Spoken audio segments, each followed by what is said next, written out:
Welcome back to our JH TV channel. నిన్న pre release event అట్టహాసంగా హైదరాబాద్లో ప్రారంభించి కొన్ని అనివార్య కారణాల వల్ల ప్రీ రిలీజ్ ఈవెంట్ ఆగిపోవడం జరిగింది. తర్వాత ఎన్టీఆర్ ప్రేక్షకుల్ని సారీ చెప్పడం జరిగింది. ఈ ఈవెంట్ కానీ జరిగి ఉంటే నందమూరి అభిమానుల్ని కలిసేటువంటి అవకాశం నాకు దక్కేది.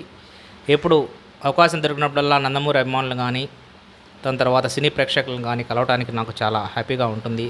కానీ ఈసారి అది కుదరలేదు.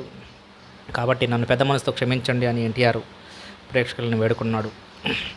ఇప్పుడు ఈరోజు వీడియోలో భాగంగా మామూలుగా క్లైమాక్స్ దాదాపు ఒక 40 మినిట్స్ దాకా క్లైమాక్స్ వచ్చేటువంటి సీన్లని కళ్ళు ఆర్పకుండా చూడవలసి వచ్చిద్దని కొరటాల శివ చెప్పడం జరిగింది. ఈ మూవీలో ఫస్ట్ ఎన్టీఆర్ యొక్క ఇంట్రడక్షన్ కానీ మరియు తర్వాత సైఫ్ అలీ ఖాన్తో ఉన్నటువంటి కొన్ని డైలాగ్స్ కానీ మరియు ఎన్టీఆర్ చేసేటువంటి కొన్ని ఫైట్ సీన్స్ కానీ అసలు ట్రైలర్లలో చూస్తుంటే అసలుకి ఎప్పుడప్పుడు ఆ సినిమా మూవీ పడుతుందా అనేటువంటిది ఆతృత ప్రేక్షకుల్లో ఇంకా ఎక్కువైపోతుంది. అసలు ఎన్టీఆర్ అభిమానులు అయితే అసలుకి ఆగలేకపోతున్నారు. ఈ సందర్భంలో కొరటాల శివ ఇంటర్వ్యూ ఇస్తూ ఈ మధ్య కొరటాల శివ ఇది ఒక బలమైన కథ, ఇది ఒక పెద్ద కథ, ఇది ఒక హ్యూజ్ ఎక్స్పెక్టేషన్స్ ఉన్నటువంటి కథ కాబట్టి దీని మీద ఇంత కృషి చేశాము అని కొరటాల శివ చెప్పుకొచ్చాడు.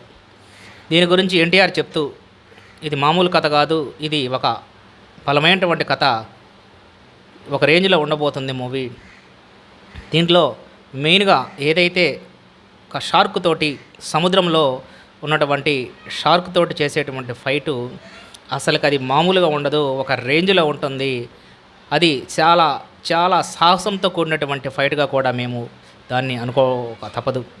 ఎందుకంటే ఒక సముద్రాన్ని క్రియేట్ చేసి సముద్రం సెట్ వేసి దాంట్లో మళ్ళా షిప్స్ ఏవైతే బోట్స్ పడవల యొక్క సెట్టింగ్లు వేసి అక్కడ సముద్రం యొక్క తలపించే విధంగా ఒరిజినల్ సముద్రానికి ఏమాత్రము తక్కువ కాకుండా సముద్ర సెట్ వేసి దాంట్లో షార్క్తో చేసేటువంటి సీను అసలు సినిమాకే హైలైట్గా నిలటం అనేటువంటి జరుగుతుందని వాళ్ళు చెప్పుకొచ్చారు. అదేవిధంగా జాన్వీ కపూర్తో సన్నివేశాలు కానీ మరియు అనిరుద్ధ్ ఇచ్చినటువంటి మ్యూజిక్ కానీ వేరే లెవెల్లో ఉంటుంది అని ఎన్టీఆర్ కొరటాల శివ చాలా కాన్ఫిడెన్స్గా చెప్పుకొచ్చారు. అదేవిధంగా ఎవరైతే నిర్మాతలు ఉన్నారో కళ్యాణ్ రామ్ కూడా ఎక్కడ కాంప్రమైజ్ కాకుండా దాదాపు తన ఆస్తిని మొత్తాన్ని ఫనంగా పెట్టి తమ్ముడు సినిమా కోసము త్యాగం చేసినట్లు అతని యొక్క త్యాగ గుణానికి మనము 100% హ్యాట్సప్ చెప్పకుండా ఉండలేము. ఆ విధమైనటువంటి తమ్ముడు కోసము అతను చేస్తున్నటువంటి అంత ప్రయోగం కోసం తప్పనిసరిగా మంచి మనసు ఉన్నటువంటి కళ్యాణ్ రామ్కి 100% హరికృష్ణ గారు యొక్క పైన ఆశీర్వాదాలు మరియు వాళ్ళ తాతగారి యొక్క ఆశీర్వచనాలు 100% ఇద్దరు మనమల మీద ఉండటం గ్యారంటీ అనేటువంటిది కూడా ప్రేక్షకులు గట్టిగా నమ్ముతున్నారు. అదేవిధంగా ఏదైతే ఈ యొక్క సీన్లు జాన్వీ కపూర్తో ఉన్నటువంటి కొన్ని రొమాంటిక్ కెమిస్ట్రీ కానీ చాలా బాగా వచ్చాయని, సాంగ్స్ కూడా చాలా బాగా వచ్చాయని వాళ్ళు ఈ మధ్య ఉన్నటువంటి ప్రీ రిలీజ్ ఫంక్షన్కి సంబంధించినటువంటి కొన్ని చిట్ చాట్ ఇంటర్వ్యూస్లో వాళ్ళు చెప్పగలవడం జరిగింది.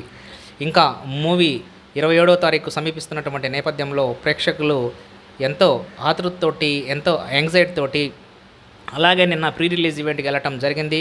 కానీ ఈ ఆతృతే వాళ్ళ కొంప ముంచింది. చివరాఖరికి ప్రీ రిలీజ్ ఈవెంట్ జరగకుండానే వెనుకదిరగటం జరిగింది. ఎందుకంటే అక్కడికి వచ్చినటువంటి ప్రేక్షకుల యొక్క హ్యూజ్ నెంబర్ ఆఫ్ ప్రేక్షకులని అక్కడ రావటము, అక్కడ మళ్ళీ కంట్రోల్ కాకపోవటము, దీనివల్ల అక్కడ పోలీసులు చేతులు ఎత్తేయటము, ఇంకా హోటల్లో నుంచి ఈ ప్రేక్షకులు మొత్తము ఎన్టీఆర్ అభిమానులు మొత్తము వెనక్కి రావటము జరిగింది. ఏదేమైనా సరే దేవరా రిలీజ్ 27న రిలీజ్ కాబోతుంది. ఎన్టీఆర్ అభిమానులు కూడా చాలా ఎక్స్పెక్టేషన్స్ తోటి ట్రిబ్యునల్ తర్వాత చాలా రోజుల తర్వాత వస్తున్నటువంటి మూవీ కాబట్టి చాలా క్రౌడ్ ఉండేటువంటి అవకాశం ఉంది. దీనికి తగు జాగ్రత్తలు తీసుకోవాలని ఎన్టీఆర్ అభిమానులు కానీ దాని తర్వాత సినీ ప్రేక్షకులు కానీ జాగ్రత్త వహిస్తే ఎటువంటి అల్లర్లు జరగకుండా ఎటువంటి ప్రాణ నష్టం జరగకుండా అందరూ ప్రశాంతంగా వెళ్ళి సినిమా చూసి రావటం జరుగుతుంది. ఈ వీడియో కానీ మీకు నచ్చినట్లయితే లైక్ చేయండి, షేర్ చేయండి, సబ్స్క్రైబ్ చేయండి. Thank you one and all.